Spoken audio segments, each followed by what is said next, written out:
നിങ്ങളുടെ ഫേവറേറ്റ് സീരിയലുകൾ ടിവിയിൽ വരുന്നതിന് മുൻപേ സൺ നെക്സ്റ്റ് ആപ്പിൽ കാണാം. ഇനി എല്ലാവർക്കും മുൻപേ കാണൂ. ഇപ്പോൾ തന്നെ സൺ നെക്സ്റ്റ് ആപ്പ് ഡൗൺലോഡ് ചെയ്ത് സബ്സ്ക്രൈബ് ചെയ്യൂ. അമ്മ വിളിച്ചിട്ടുണ്ടല്ലോ.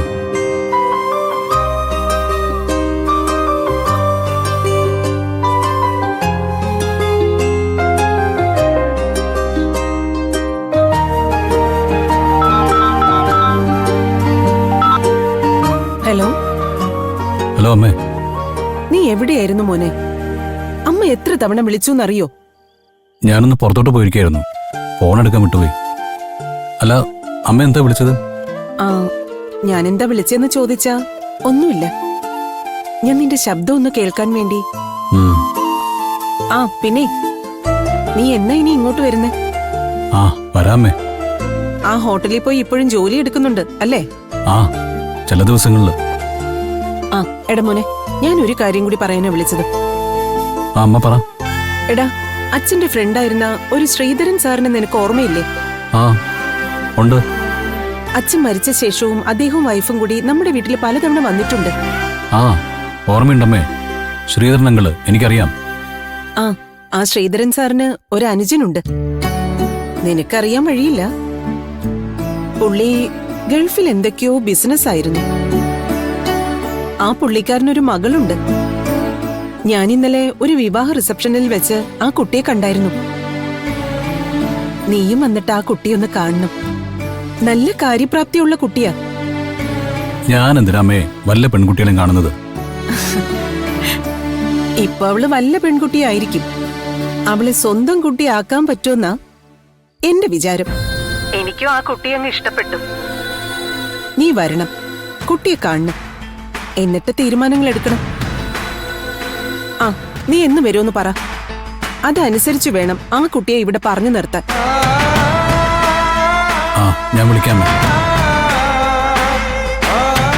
ഹലോ സന്ദീപ്.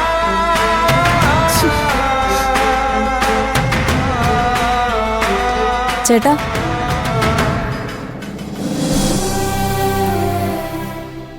എന്തുപറ്റി?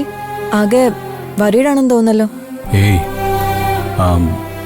സുരേന്ദ്രൻ അങ്കിള് ചിലത് സംസാരിച്ചു. സൗപർണിയെ ശല്യം ചെയ്യാതെ നാട് വിട്ട് പോകാൻ പറഞ്ഞു. ഏതൊരച്ഛനും അങ്ങനെയല്ലേ പറയാൻ പറ്റൂ. ചേട്ടൻ നാളെ രാവിലെ ഒരു താലിയും പുടവയും കൊണ്ട് എനിക്കിപ്പോ സൗപർണികയെ കല്യാണം കഴിച്ചു തരണമെന്ന് പറഞ്ഞ യാതൊരു എതിരഭിപ്രായവും ഇല്ലാതെ അത് ചെയ്തു തരാൻ തയ്യാറായിരിക്കുന്നവരാ അവര്. അങ്ങനെയുള്ള ആൾക്കാരുടെ മുന്നില് കെട്ടേയില്ല കെട്ടിക്കേയില്ല എന്നുള്ള മട്ടില് ചേട്ടൻ ഇങ്ങനെ എങ്ങും തൊടാതെ നിന്നാ അവർക്കിതല്ലേ പറയാൻ പറ്റൂ. ഞാൻ എന്ത് ചെയ്യണമെന്നാ കസ്തൂരി പറയുന്നേ? ചേട്ടൻ ചെന്ന് സൗപർണികയെ കല്യാണം കഴിക്കണം എന്നേ ഞാൻ പറയുള്ളൂ. പക്ഷെ അമ്മയുടെ സമ്മതമില്ലാതെ. ഇതാ ഞാൻ പറയുന്നേ, എങ്ങും തൊടാതുള്ള ഈ ഒരു നിപ്പ്, അതാ ചേട്ടന്റെ പ്രശ്നം. ചേട്ടാ, ഒന്നെങ്കിൽ ചേട്ടൻ അമ്മയെ അനുസരിച്ച് വിനയാനിത്വ പുത്രനായി ഇവിടെ എല്ലാം വിട്ട് അമ്മയടുത്തേക്ക് പോണം. അല്ലെങ്കിൽ അമ്മ പറയുന്നത് ഒന്നും നടപ്പില്ലെന്ന് പറഞ്ഞ് തന്റെ അടുത്തോടെ വന്ന് സൗപർണികയെ കല്യാണം കഴിക്കണം. ഇതിപ്പോ രണ്ടും അല്ലാതെ മൂന്നാമതൊരു വഴിയില്ല. അതുകൊണ്ട് ഒട്ടും വൈകിപ്പിക്കാതെ ചേട്ടനൊരു തീരുമാനമെടുക്ക്.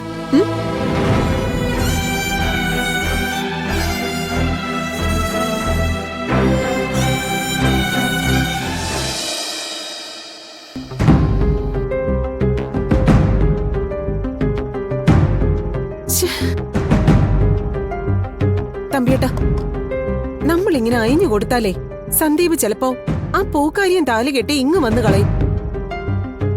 ഇതവന്റെ വലിയൊരു ആഗ്രഹമല്ലേ ശ്രീകലാമ്മൻ? അതങ്ങ് സമ്മതിച്ചു കൊടുത്തൂടെ? എല്ലാ കാര്യത്തിലും ഷാഠ്യം പിടിക്കുകയും ഇഷ്ടം പറയുകയും ചെയ്യുന്ന ഒരാളല്ലല്ലോ സന്ദീപ്. ആ സ്ഥിതിക്ക് ഇതങ്ങ് സമ്മതിച്ചു കൊടുക്കുന്നതല്ലേ നല്ലത്. ദേ, ഇത്തരം കാര്യങ്ങളിൽ എനിക്ക് ആരുടെ ഉപദേശം വേണ്ട. പൂക്കാരി പെണ്ണിന്റെ വക്കാലത്തുമായി ആരും എന്റെ അടുത്ത് വരിക വേണ്ട.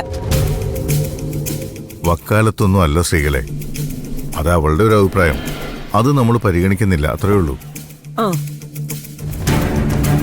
ശ്രീകലാമ്മ, ഇക്കാലം അത്രയും നിങ്ങളെപ്പോലെ തന്നെ ഞാനും അവനെ കാണുന്നതല്ലേ. അവന്റെ സ്വഭാവം എനിക്കും അറിയാവുന്നതല്ലേ. അരുതാത്തതൊന്നും സംഭവിക്കരുതെന്ന് കരുതി ഞാനൊരു അഭിപ്രായം പറഞ്ഞെന്നേ ഉള്ളൂ. ഇങ്ങനെയൊക്കെ അഭിപ്രായം പറയുമ്പോ നിങ്ങൾ ഒരു കാര്യം മനസ്സിലാക്കണം. സന്ദീപ് മാധവ ഗ്രൂപ്പ് ഓഫ് കമ്പനീസിന്റെ മേധാവിയാണ്. അവന്റെ ഭാര്യ ഇവിടുത്തെ അടുക്കളയിലും ബെഡ്റൂമിലും ഡ്രോയിങ് റൂമിലും മാത്രം ഒതുങ്ങി ജീവിക്കേണ്ട ഒരുത്തി അല്ല. കമ്പനി സഹകരിക്കുന്ന എല്ലാ ബിസിനസ് ഗെറ്റ് ടുഗദറുകളിലും ഫസ്റ്റ് ലേഡിയായി പങ്കെടുക്കേണ്ടവൾ കൂടിയാ. അവിടെയൊക്കെ ഞാൻ മുമ്പേ എന്നും പറഞ്ഞ് തിക്കിത്തിരക്കുന്ന എല്ലാ ഭാര്യമാർക്കും അസൂയ ജനിപ്പിക്കുന്ന സാന്നിധ്യമായിരിക്കണം സന്ദീപിന്റെ ഭാര്യ. അതിന് ഈ പൂക്കാരി പെൺകുട്ടിക്ക് കഴിയോ? അതില്ല, അവളൊരു പാവം കുട്ടിയല്ലേ. അതാണ് ഞാൻ പറഞ്ഞത്. ഇനിയിപ്പൊ എന്റെ എതിർപ്പുകളെല്ലാം അവഗണിച്ച് അവൻ അവളെ കെട്ടിയേ തീരൂന്നുണ്ടെങ്കിൽ കെട്ടിക്കോട്ടെ. അവളെയും കെട്ടി അവിടെ തന്നെ അങ്ങ് കഴിഞ്ഞോട്ടെ. അങ്ങനെ ഒരു മകനില്ലെന്ന്, അങ്ങനെ ഒരു മകനെ പ്രസവിച്ചിട്ടില്ലെന്ന് ഞാൻ വിചാരിച്ചോളാം. ഇല്ല ശ്രീകളെ, അവൻ അങ്ങനെയൊന്നും ചെയ്യില്ല. കുറച്ച് ശാഠ്യങ്ങളൊക്കെ ഉണ്ടെങ്കിലും അങ്ങനത്തെ നിഷേധങ്ങളൊന്നും അവൻ കാണിക്കില്ല. ആ, ഞാനും അങ്ങനെയൊക്കെ തന്നെയാ വിശ്വസിക്കുന്നത്. പക്ഷേ സ്വഭാവങ്ങൾ മാറാനൊന്നും വലിയ സമയം വേണ്ടല്ലോ. തമ്പിയേട്ടാ, ഞാൻ ഇടയ്ക്കൊരു പെൺകുട്ടിയുടെ കാര്യം പറഞ്ഞില്ലേ, ആ ശ്രീധരൻ സാറിന്റെ അനിയന്റെ മകളുടെ കാര്യം. ആ കുട്ടിയുടെ കാര്യം നമുക്കൊന്ന് മുന്നോട്ട് കൊണ്ടുപോകണം. തമ്പിയേട്ടൻ ശ്രീധരൻ സാറിനെയും പുള്ളിയുടെ അനിയനെയൊക്കെ ഒന്ന് കണ്ട് സംസാരിക്കണം. നമുക്ക് താല്പര്യം ഉണ്ടെന്നറിഞ്ഞാ വേറെ കമ്മിറ്റ്മെന്റുകളൊന്നും ഇല്ലെങ്കിൽ അവര് സമ്മതിക്കും. മാധവേട്ടനുമായിട്ട് ശ്രീധരൻ സാറിന് അത്രയ്ക്ക് വലിയ അടുപ്പമുണ്ടായിരുന്നു. അതെനിക്കറിയാം. ഞാൻ ശ്രീധരൻ സാറിന്റെ വീട്ടിൽ പോയി കാണാം, സംസാരിക്കാം.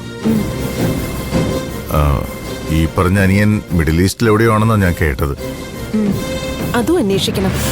എന്നിട്ട് കാര്യങ്ങൾ കൃത്യമായി നീക്കണം. ശരി.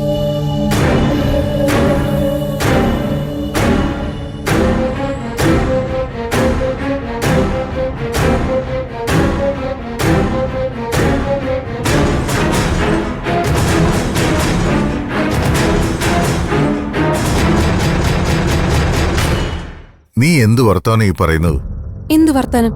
സന്ദീപും ആ പൂക്കാരി പെണ്ണുമായുള്ള കല്യാണം നടത്തുക എന്നൊക്കെ പറയുമ്പോ അച്ഛാ, ശരിക്കും പറഞ്ഞ ഇന്നത്തെ അവസ്ഥയിൽ ഏറ്റവും സേഫ് ആയിട്ടുള്ള കാര്യം അത് തന്നെയല്ലേ? എന്ത് കല്യാണോ? അവനെ തീർക്കണോ അവളെ തീർക്കണോ, അതോ രണ്ടിനെയും കൂടി ഒരുമിച്ച് തീർക്കണോ? അങ്ങനെയല്ലേ നമ്മൾ ഇതിനു മുമ്പ് ആലോചിച്ചുകൊണ്ടിരുന്നത്.